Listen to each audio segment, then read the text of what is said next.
Commander Tajin stood on the bridge of his flagship, watching the stars pass by on the main screen. He had done this 100 times before. Scout a new system, map the planets, check for resources, move on. 3,000 years of Velkari expansion had made this routine. Nothing ever surprised them anymore. The bridge was quiet except for the soft hum of engines and the occasional beep from the sensor stations. His crew worked with the efficiency of long practice. 12 ships under his command, all moving in perfect formation through the darkness of space. This sector was empty, or so the long-range scans had said. No colonies, no signals, no signs of intelligent life. Tajin was about to order the fleet to split up for faster scanning when Sensor Officer Mira called out from her station. Her voice had a strange edge to it. "Commander, I have something odd on my screen." He walked over to her station, his boots making soft sounds on the metal floor. Mira was young but brilliant. If she said something was odd, it was worth checking. He looked at her display and frowned. "What am I looking at?" "A ship, sir." "At least I think it is a ship. It appeared on sensors 3 minutes ago. The readings do not make sense. It is small, maybe 1/10 the size of our destroyers. But look at these energy signatures." Tajin looked closer. The numbers were wrong. A ship that small should not be putting out that much power. It had to be a sensor error. "Run a diagnostic on your equipment. Already done, sir." 3 times. "The readings are correct, Commander. That ship is accelerating in ways that should kill any crew inside. The G-forces would crush them." Now Tajin was interested. He returned to his command chair and pressed a button. Strategic Advisor Heian appeared on a side screen. She was in her lab surrounded by data displays. "Heian, we have detected an unknown vessel. I am sending you the sensor data. Tell me what you think." She studied the information for a long moment, her expression growing more puzzled. "This is fascinating. I have never seen anything like this. The power output suggests advanced technology, perhaps more advanced than ours. But the ship design..." She trailed off, shaking her head.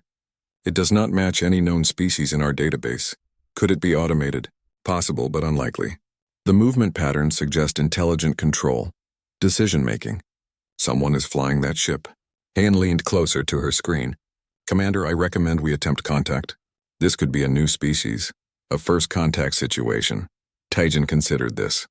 First contact was always unpredictable, but the Velkari had protocols for this, and they had never met a species that could match their military strength. 12 warships should be more than enough to handle any problem.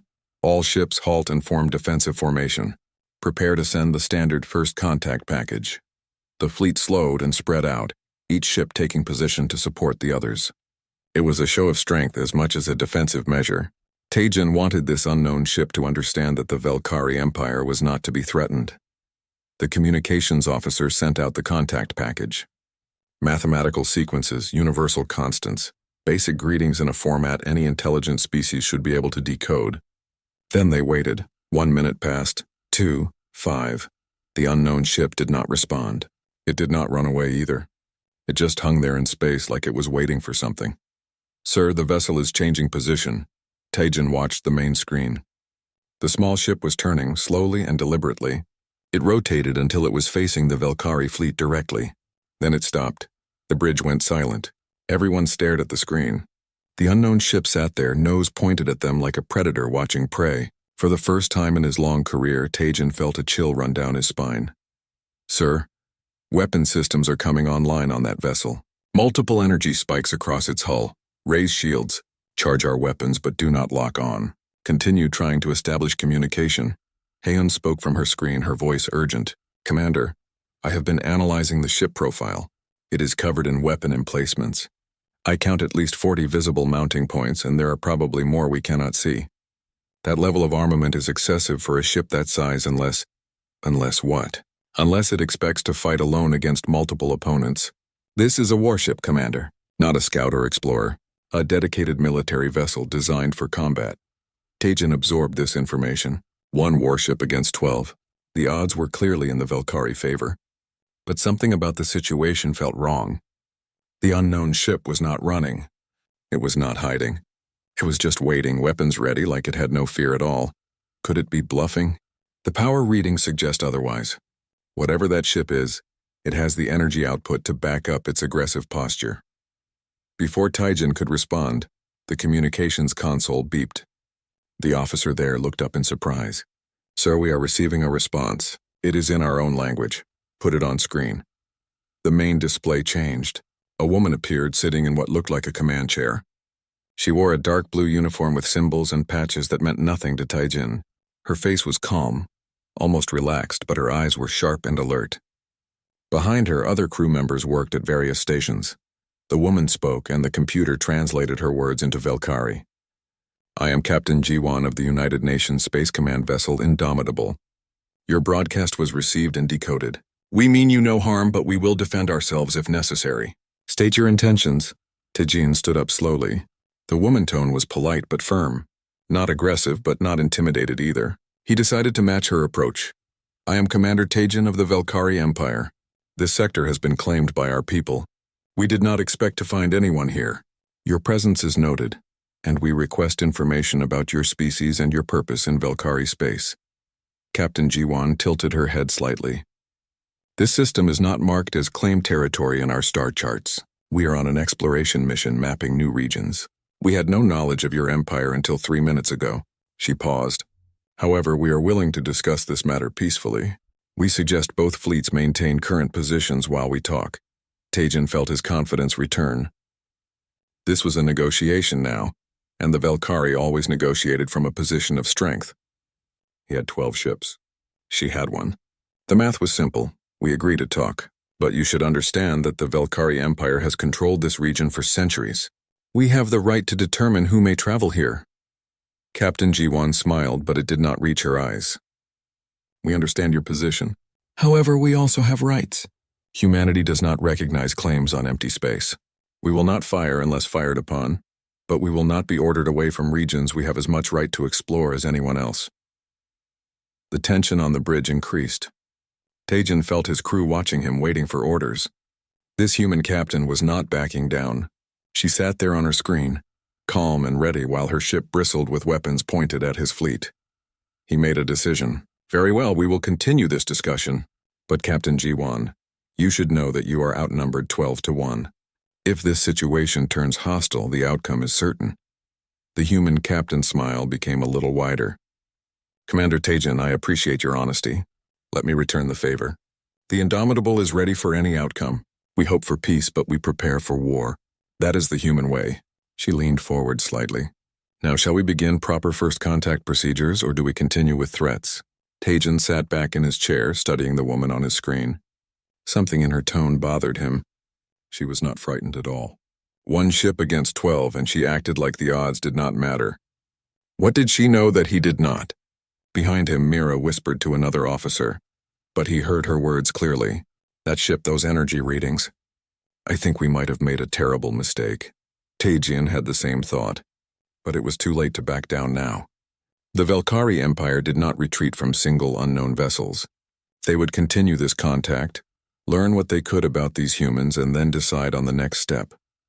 He just hoped he was making the right choice. Admiral Borum's face filled the holographic display in Taijin command room. The regional commander looked displeased. His scales had darkened with anger, a clear sign among the Velkari. "You are telling me that 1 human ship has stopped our entire expansion fleet? A single vessel?" "Yes, Admiral."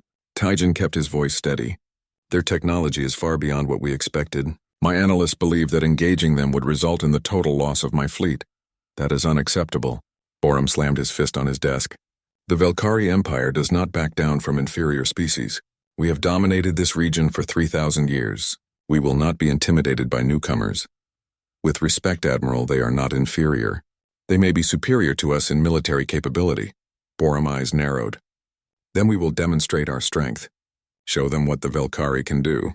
Make them understand that we are not to be dismissed. I am ordering you to conduct a weapons demonstration." Taijin hesitated. "Admiral, I do not think that is wise. If we appear aggressive, they might respond in kind." "That is an order, Commander. Find a suitable target and show these humans what Velkari warships can do. Make it impressive. Then contact them and suggest they reconsider their position." Borum leaned forward. "We negotiate from strength, not fear." The transmission ended. Taijin sat in silence for a moment, then called his officers to the bridge. When they assembled, he explained the orders. Sujin immediately protested. Commander, this could provoke them. We have no idea how they will respond. I know, but we have our orders. Taejin pointed at the tactical display. There is an uninhabited moon in this system.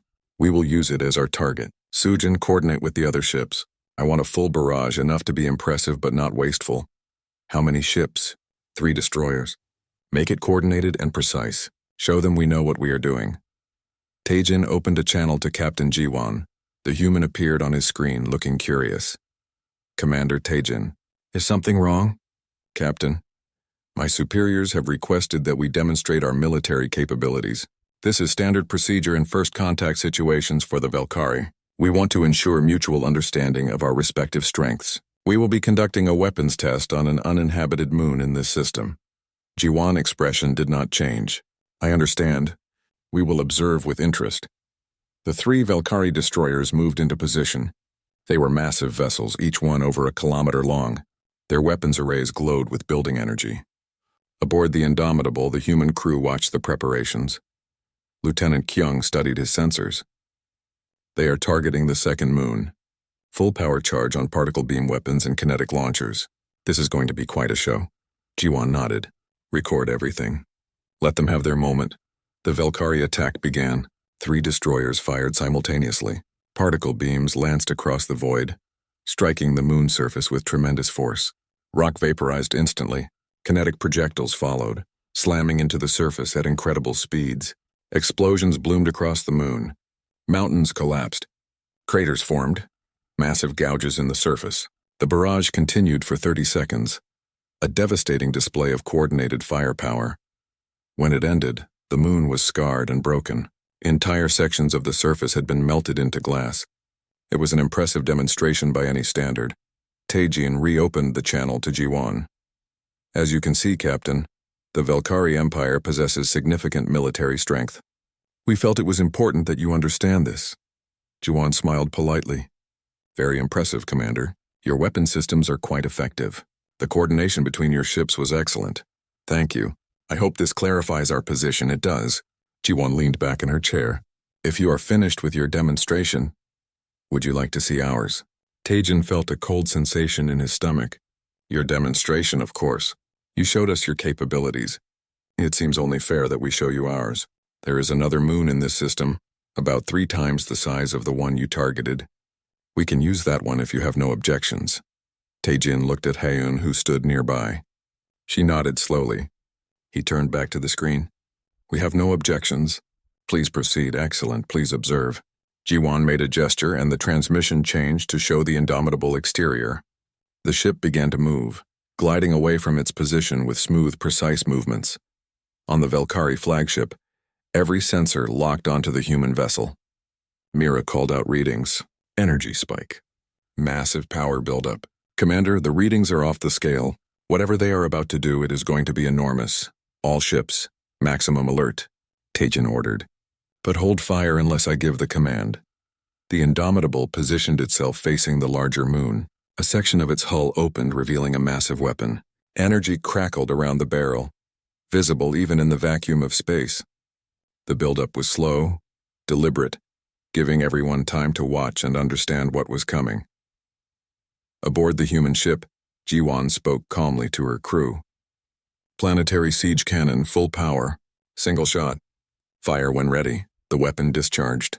A beam of pure energy, blindingly bright, connected the Indomitable to the moon. It lasted only a fraction of a second, but in that instant everything changed. The moon did not just get damaged. It did not get scarred or cratered. The beam punched through it completely, core to core. For a moment nothing seemed to happen. Then the moon began to break apart. Massive cracks spread across its surface. Chunks of rock, some the size of mountains, began to drift away. The core, exposed and superheated, glowed bright red. The entire celestial body was dying. Within minutes, the moon was gone. Not damaged, not wounded, completely destroyed, reduced to thousands of fragments tumbling through space. On the Valkyrie flagship, nobody spoke. The bridge was silent except for the quiet beeping of sensors. Mira stared at her display, her hands frozen over the controls. Daeho stood with his mouth open. Even Taejin could not find words, Haeun whispered, her voice shaking slightly. One shot, one weapon. They destroyed an entire moon with a single shot. Sujin looked at Taejin, her face pale. Commander, that weapon, if they used it on us, we would all be dead. Every ship, every crew member, all of us gone. Taejin spoke the words mechanically, still trying to process what he had seen. Captain Ji-won's voice came over the communications channel, calm and professional. I hope that clarifies our position as well, Commander. The Indomitable is equipped for extended operations and is capable of engaging threats of various sizes. This includes planetary defense scenarios. Taejin found his voice. Captain, that weapon, how many of those does your ship carry? The Indomitable has 2 planetary siege cannons, 4 anti-capital ship main guns, 26-point defense systems, and various other armaments. Ji-won replied matter-of-factly. This is standard for a vessel of this class. Standard. The word echoed in Taejin's mind. This was their standard configuration. Mira spoke up, her voice barely above a whisper. That ship could destroy our homeworld. 1 ship, 1 shot. Our whole civilization gone, Ji-won continued. Commander Taejin, I want to be very clear about something. Humanity builds these ships not because we want to use them, but because we need to be ready. We have learned through hard experience that the universe can be dangerous. We prepare for the worst while hoping for the best. I understand, Taejin said slowly. Captain, I believe we need to continue our diplomatic discussions, perhaps at a higher level than I am authorized for. I agree completely. We have no desire for conflict with the Velkari Empire. We would much rather establish peaceful relations. Ji-won looked directly at the camera. But we will defend ourselves if necessary. I think you understand that now. Yes. Yes, I do. Taejin ended the transmission and slumped in his chair. Around him, his crew slowly returned to their duties, but everyone moved mechanically, still in shock. Haeun approached him quietly. Commander, I recommend we send an updated report to the Empire immediately. Admiral Borum needs to see what just happened. Send everything. All censored data, all recordings. Make sure they understand what we are dealing with here. Taejin looked at the view screen, where the fragments of the destroyed moon still drifted through space, and recommend in the strongest possible terms that we pursue peace with humanity, because if we go to war with them, we will lose. Completely. Daeho joined them, his voice quiet. I have completed my analysis of that weapon. The energy output was approximately 50 times greater than our most powerful bombs. If they have hundreds of these ships, as Captain Ji-won indicated, then humanity could destroy every major Velkari world in a matter of hours. The implications settled over the bridge like a heavy blanket. The Velkari Empire, which had dominated this region of space for millennia, had just encountered someone far stronger. Everything had changed in the span of a few seconds. Taejin stood up slowly. Maintain current position. No aggressive actions whatsoever. Continue monitoring the human vessel, but give them space. We wait for orders from the Empire. As his crew followed his orders, Taejin retreated to his ready room. He needed time to think, to process what had happened. He had commanded fleets for decades. He had fought battles and won wars. He had always been confident in Velkari superiority. Now, for the first time in his career, he felt genuinely afraid. Not for himself, but for his entire civilization. They had been lucky. If they had attacked that human ship, if they had made the wrong move, none of them would be alive right now. The 2 fleets hung in space, separated by several thousand kilometers. Neither side had moved for the past hour. On the Velkari flagship, Commander Taejin sat in his ready room reviewing data while Haeun and Chief Engineer Daeho argued over a holographic display. Daeho pointed at a stream of numbers. Look at these power signatures. They do not match anything in our database. The energy output is massive, far beyond what a ship that size should produce. Haeun studied the data carefully. Could it be a new type of reactor? If it is, then these humans are centuries ahead of us in power generation technology. Daeho shook his head. But that is not what worries me most. Look at the armor readings. The hull material is layered, possibly 5 or 6 different substances. Each layer seems designed to absorb or deflect specific types of weapons fire. Taejin stood and walked over to them. What are you saying exactly? Daeho met his eyes. I am saying that ship was built by people who have fought many wars. Every design choice, every system, it all points to extensive combat experience. They know how to build ships that survive battles. Taejin crossed his arms. We have fought wars too. The Velkari Empire did not expand peacefully. Yes, but we fought primitive species with basic technology. Heon spoke quietly. The humans built that ship expecting to face enemies with advanced weapons. They prepared for threats that could actually hurt them. She paused. Commander, I recommend extreme caution. We should continue diplomatic talks and avoid any aggressive actions. Before Taejin could respond, his communicator beeped. It was Weapons Officer Sujin. Sir, you need to see this. I have completed my analysis of the human vessel armament. They returned to the bridge. Sujin brought up her findings on the main display. Her hands were shaking slightly as she pointed at the screen. I have identified 47 separate weapon systems on the Indomitable. 47. On a ship 1/10 our size. She took a breath. The energy signatures suggest weapons far more powerful than our standard armaments. If they fired everything at once, and how much damage could they do? Taejin asked. Sujin looked at him. They could destroy our entire fleet. All 12 ships. In maybe 30 seconds. The bridge went silent. Taejin stared at the weapons display, trying to process what he was hearing. That could not be right. One small ship could not possibly have that much firepower. Are you certain? He demanded. Sujin nodded. I have run the calculations 5 times. The energy output alone supports this conclusion. But there is more. She highlighted another section of data. Those weapons appear designed for different purposes. Some are anti-ship, some anti-missile, some for planetary bombardment. That ship can fight in any situation. Meanwhile, aboard the Indomitable, Captain Ji-won sat in her command chair reading reports from her crew. Lieutenant Kyung stood beside her reviewing tactical data. Captain, the alien fleet maintains position. No aggressive movements. They seem content to wait. Good. Ji-won studied the sensor readings. What can you tell me about their capabilities? Kyung pulled up his analysis. Their ships are large, probably carrier class or dreadnoughts. Power generation appears to be fusion-based. Relatively clean, but not very efficient. Weapons are primarily particle beams and kinetic projectiles. Shields are electromagnetic standard deflector technology. So nothing we cannot handle. Nothing we cannot handle easily. Kyung hesitated.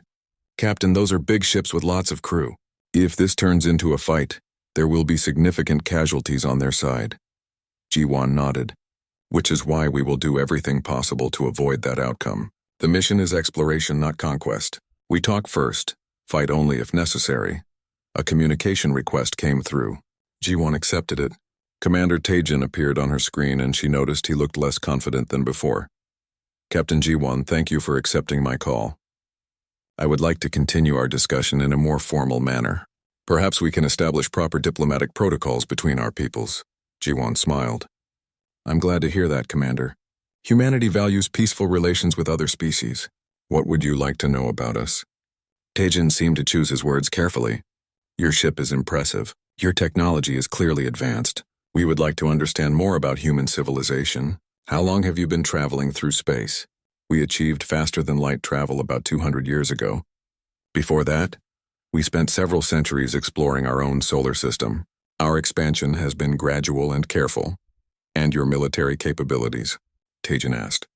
Forgive my directness, but my analysts have been studying your vessel. They are quite concerned about its specifications.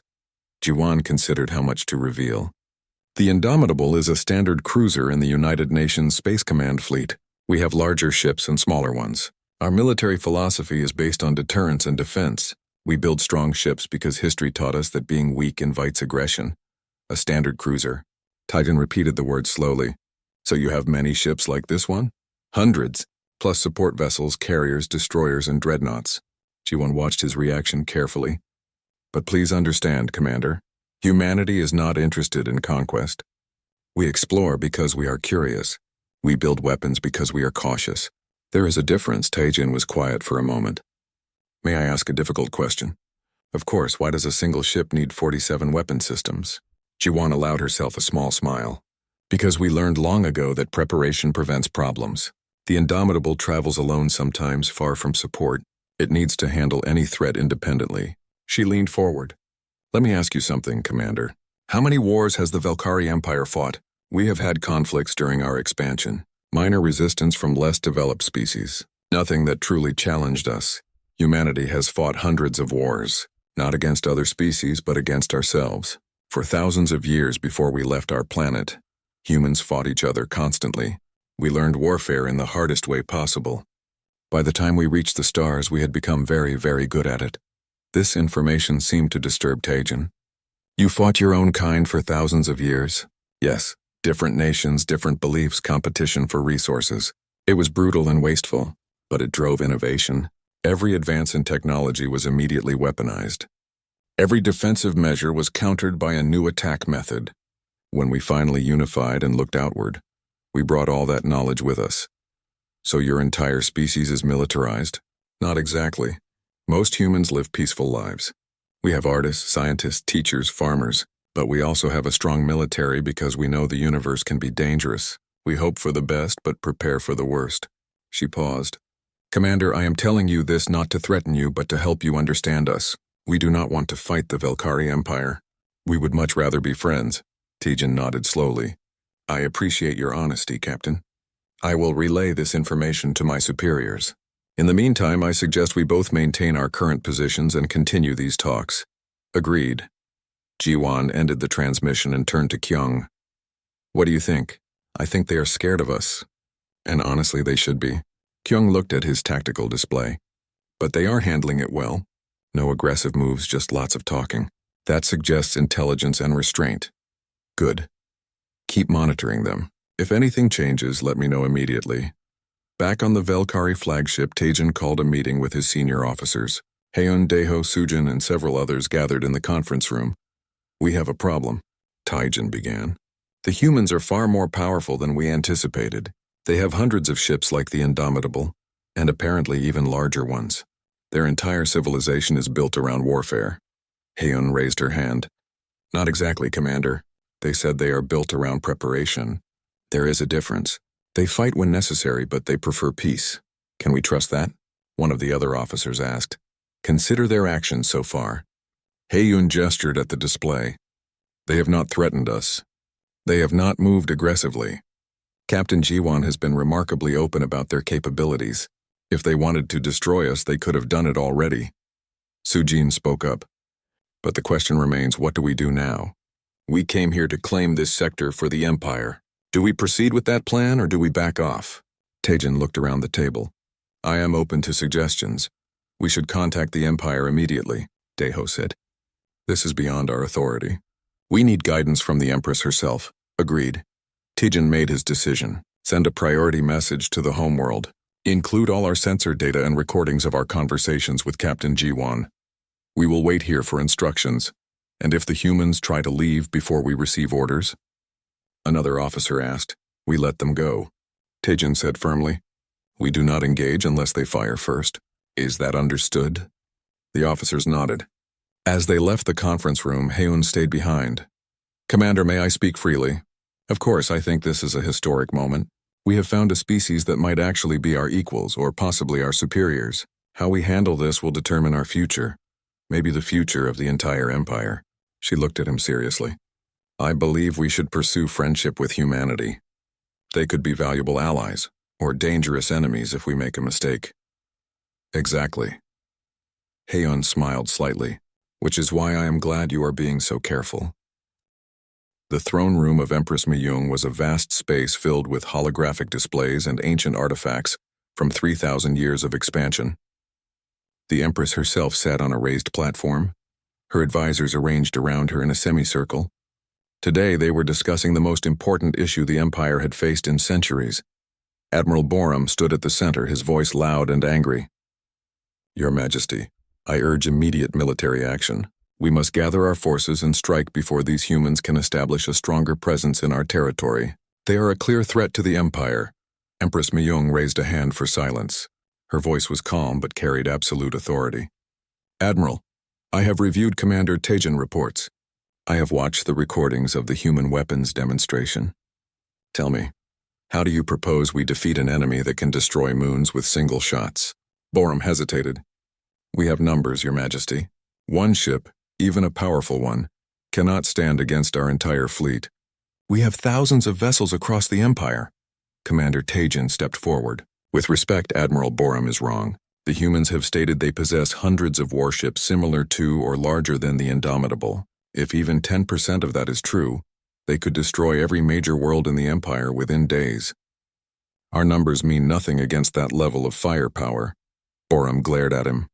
Are you suggesting we surrender to them without a fight? I am suggesting we do not start a fight we cannot win, Taijin replied firmly. I have spoken with the humans extensively. They do not want war. They want cooperation. Why would we choose destruction when we could choose partnership? Strategic Advisor Heian moved forward carrying a data tablet.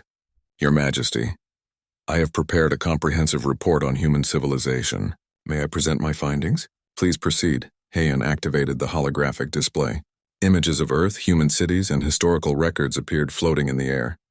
Humanity evolved on a hostile world and spent thousands of years in constant conflict with itself. This made them exceptionally skilled at warfare and survival. However, it also taught them the value of cooperation and peace. She showed images of human art, music, literature, scientific discoveries.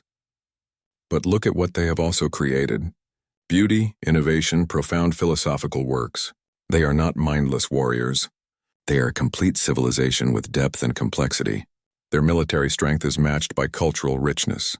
More images appeared showing human space stations, research facilities, peaceful colonies.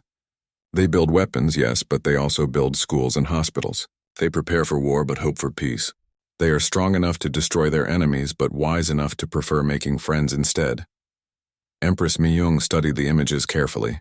What do you recommend, Heian? I recommend we extend formal diplomatic relations. Invite their leaders to meet with you. Establish trade agreements, cultural exchanges, and mutual defense treaties. Humanity could be our greatest ally, Your Majesty. They have technology we could learn from. We have knowledge they would value. Together we would be stronger than either of us alone. And if they betray us? Borum demanded. If we let them into our territory and they attack? Heian turned to face him. Admiral, if they wanted to attack us, we would already be dead. Captain Jiwon could have destroyed Commander Taijin's entire fleet at any time. She chose not to. That is not the action of an aggressive species. That is restraint born from strength and wisdom. The Empress was silent for a long moment, thinking. Finally, she spoke. I have ruled the Velkari Empire for 40 years. In that time, we have expanded peacefully, absorbed dozens of species, and maintained stability across hundreds of worlds. But I've always wondered what would happen if we met someone truly our equal, or our better. She stood up, and everyone in the room immediately came to attention. Now I know. We have two choices. We can cling to our pride and face certain destruction, or we can embrace change and possibly enter a new golden age. The choice is clear to me. Myung looked directly at Borum. Admiral, you are relieved of command. Your lack of judgment in this matter has proven you unfit for your position. You will retire with honors but no longer serve in the military. Borum's face paled, but he bowed stiffly and left the throne room without argument. The Empress turned to Taijin. Commander Taijin, you are promoted to Admiral and given command of the entire regional fleet. Your first assignment is to arrange a formal diplomatic meeting between myself and the human leadership. Make it happen, Taijin bowed deeply. It will be my honor, Your Majesty. 3 weeks later, a human diplomatic vessel arrived in Velkari space. It was sleek and elegant, but Taijin's sensors told him it was just as heavily armed as the Indomitable. The humans never forgot to be prepared. Ambassador Sora emerged from the vessel, accompanied by Captain Jiwon and a small delegation. Taijin met them at the docking port, Heian at his side. Ambassador Sora was a dignified woman with silver hair and sharp eyes. She greeted Taijin with a warm smile. Admiral Taijin, it is an honor to meet you. Captain Jiwon has spoken highly of your professionalism during a difficult first contact situation. The honor is mine, Ambassador. We have much to discuss. Over the following days, negotiations took place in a neutral space station, specially prepared for the occasion. Empress Miyung and Ambassador Sora met multiple times, always with Taijin and Jiwon present as military advisors. The talks went better than anyone had hoped. Both sides found common ground quickly. The Velkari offered access to their extensive knowledge of this region of space, star charts covering thousands of systems, and cultural information about dozens of species. The humans offered advanced defensive technology, medical innovations, and agricultural techniques that could benefit Velkari colonies. On the 5th day, they signed the First Contact Accord. It was a comprehensive treaty, establishing formal diplomatic relations, trade agreements, and cultural exchange programs.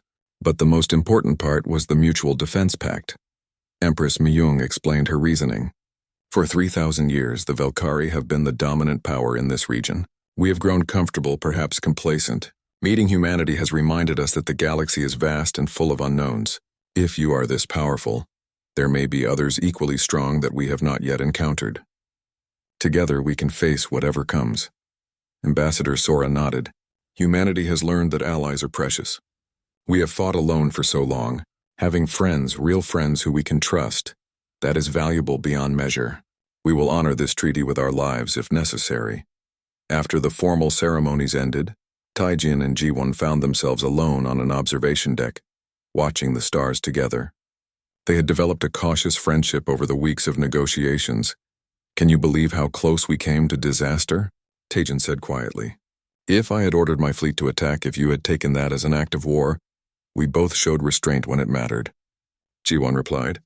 You did not let pride drive your decisions. I did not mistake caution for hostility. That is why we are here now, as friends instead of enemies. I am glad. Taijin smiled. I think this is the beginning of something good. Your people and mine working together. What do you think we will find out there? Ji-won looked at the endless stars. I do not know. But whatever it is, we will face it together. That makes me feel safer than any weapon ever could. They stood in comfortable silence, two officers from very different worlds, united by a shared hope for the future. Below them, in the docking bay, the Indomitable and a Velkari flagship were being prepared for a joint mission. They would explore new systems together, the first of many combined operations. Haeun joined them on the observation deck, carrying data pads. I have been reviewing the cultural exchange proposals. Humanity wants to send artists and musicians to Velkari worlds. We want to send scientists and historians to Earth. This is exactly what I hoped for when I first became a xenobiologist. Real cooperation between species. Taijin put a hand on her shoulder. You were right, Haeun. You saw the opportunity when others only saw threat. The Empire owes you a debt, she smiled. I just paid attention. The humans were telling us who they were from the beginning. We just needed to listen. 6 months later, the Alliance was in full operation. Human and Velkari ships patrolled the border regions together. Trade flourished. Scientists collaborated on research projects. Artists from both cultures created works that blended their traditions in beautiful new ways. There were challenges, of course. Cultural misunderstandings happened regularly. Some Velkari remained suspicious of human military strength. Some humans worried that the Velkari might take advantage of their cooperation. But both sides worked through these issues with patience and honest communication.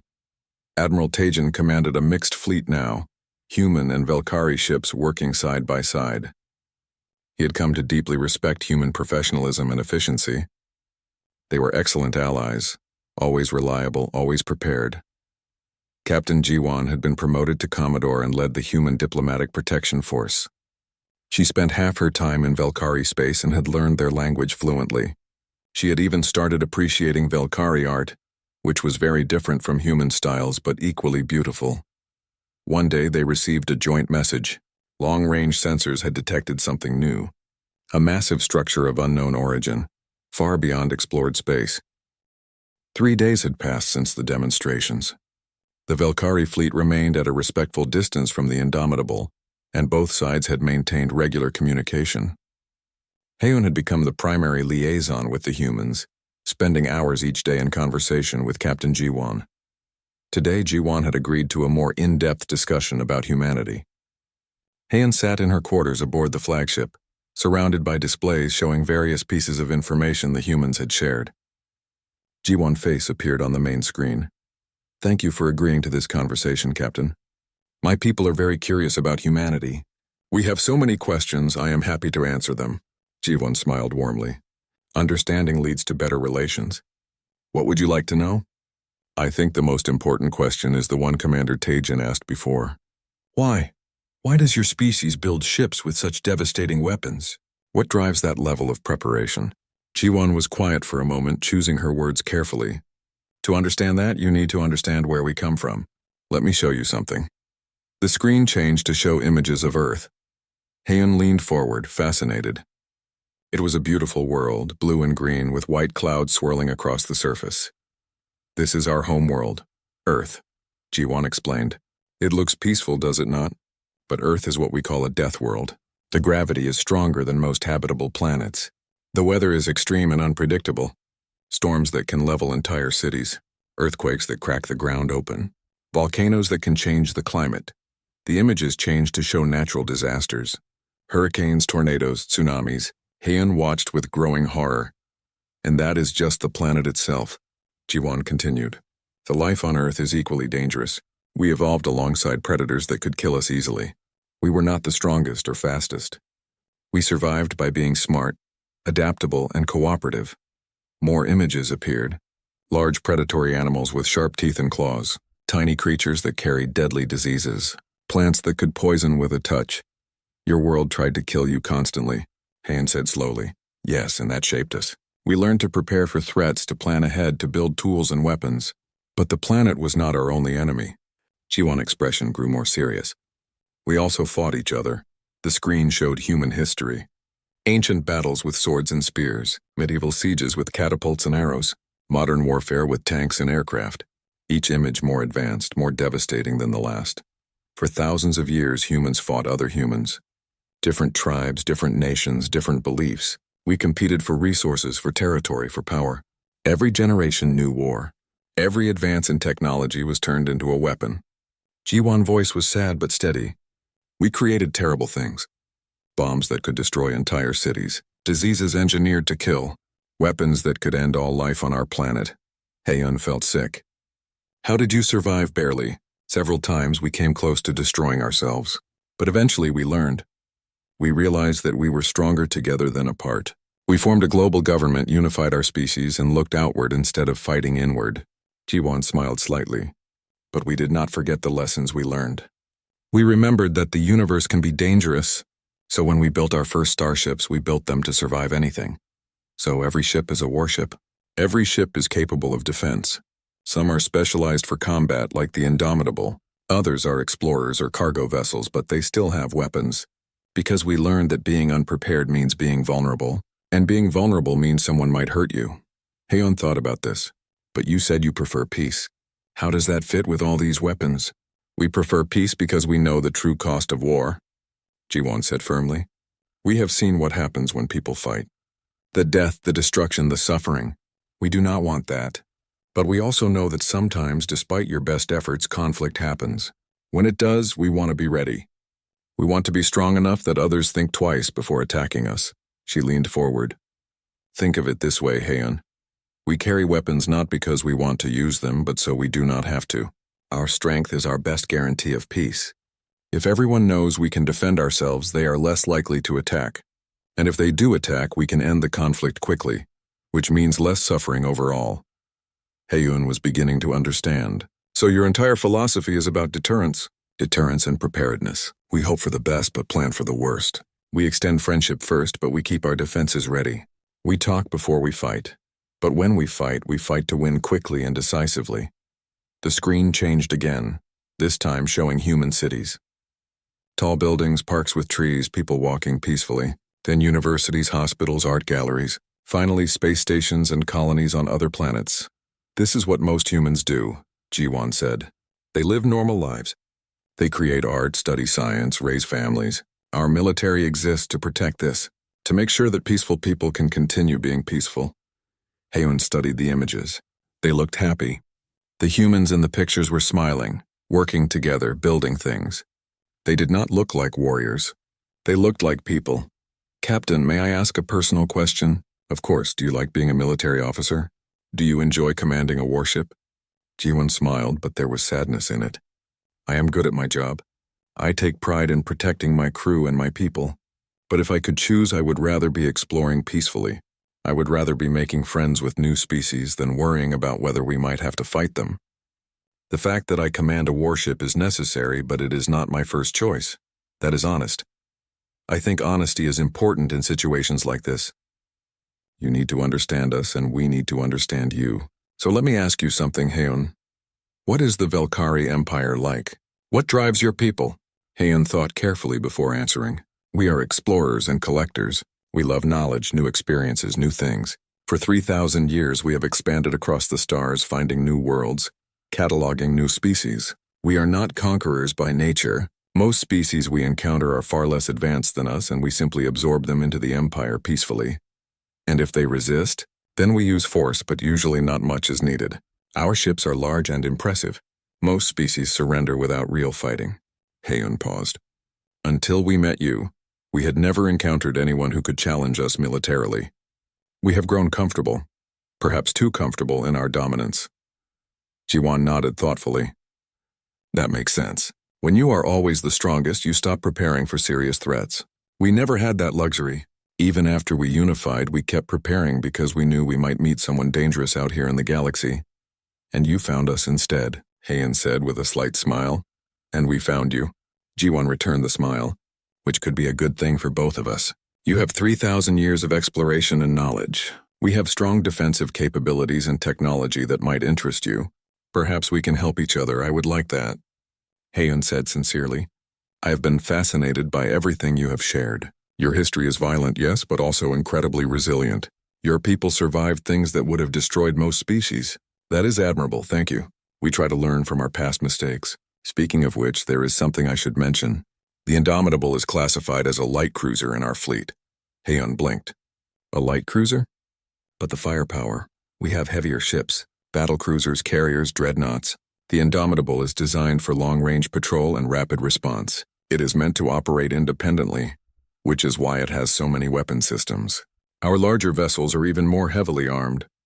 Heiyun felt dizzy. How much more powerful? A typical human battleship has about 4 times the firepower of the Indomitable. A dreadnought has about 8 times. Jiwan said this casually, like she was discussing the weather. But those are rare. We mostly build cruisers and destroyers for general duties. I need to share this information with Commander Taejin, and probably the entire Empire, I understand. But Heiyun, please make sure they understand the full picture. Yes, we are powerful, but we are not aggressive. We did not come to your space looking for trouble. We came looking for friends. We still hope that is what we will find. I will do my best to convey that. Heiyun promised. I believe you. I think most of my people will believe you too once they understand. But there will be some, like Admiral Borum, who see only the threat and not the opportunity. Those people exist in every civilization. Jiwan said gently. We have them too. People who see enemies everywhere and trust no one. But we cannot let fear control us. We have to choose hope instead. After the conversation ended, Heiyun sat quietly for a long time, thinking about everything she had learned. Humanity was terrifying and inspiring in equal measure. They had come from a hostile world, fought brutal wars, built weapons that could destroy planets. But they had also learned, grown, unified. They chose peace while maintaining the strength to enforce it. The Velkari had never faced that kind of challenge. They had always been safe, always been comfortable. Maybe that was a weakness. Maybe meeting humanity was the wake-up call they needed. She opened a channel to Commander Taejin and shared everything she had learned. His reaction was similar to hers, a mixture of concern and respect.